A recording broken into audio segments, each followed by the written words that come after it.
Nature pure -17 cholesterol free rice bran oil. এতে রয়েছে এমন উপাদান যা আপনার হার্টকে রাখে সুস্থ। আপনার হৃদয় সত্যিকারের বন্ধু। মর্মান্তিক পথ দুর্ঘটনায় মৃত্যু হলো পথচারী এক ব্যক্তির। ঘটনাকে কেন্দ্র করে ব্যাপক চাঞ্চল্য ছড়িয়েছে এলাকায়। গতকাল সন্ধ্যায় এই দুর্ঘটনাটি ঘটেছে উত্তর দিনাজপুর জেলার ইটাহার থানার ভেন্ডাবাড়ি এলাকায় 34 নম্বর জাতীয় সড়কের ওপরে। পুলিশ সূত্রে জানা গিয়েছে মৃত ব্যক্তির নাম রাম কিস্কু, বয়স 50 বছর, বাড়ি ওই এলাকাতেই। জানা গিয়েছে এদিন ওই ব্যক্তি 34 নম্বর জাতীয় সড়ক ধরে পায়ে হেঁটে যাচ্ছিলেন। রাস্তা পেরোনোর সময় মালদাগামী একটি ট্রাক তাকে ধাক্কা মেরে পালিয়ে যায় বলে অভিযোগ। ঘটনাস্থলেই মৃত্যু হয় তার। বিষয়টি লক্ষ্য করে ছুটে আসেন স্থানীয় বাসিন্দারা। বেশ কিছুক্ষণ বাদে ছুটে আসে ট্রাফিক পুলিশ। দেহটি উদ্ধার করে ময়না তদন্তের জন্য রায়গঞ্জ মেডিকেল কলেজ ও হাসপাতালে পাঠানো হয়েছে। এদিকে এই দুর্ঘটনার জেরে বেশ কিছুক্ষণ 34 নম্বর জাতীয় সড়কে যানজট তৈরি হয়।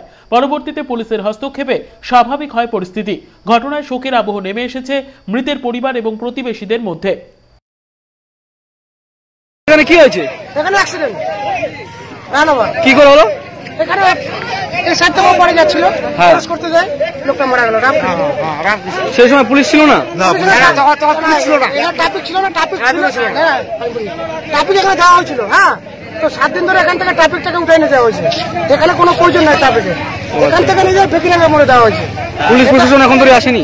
না, ট্রাফিক আসছে, ট্রাফিক পুলিশ নতুন কি যেন টাইটেল ও আসছে। অনুপ জয়সওয়ালের রিপোর্ট, কুলিক নিউজ, ইটাহার।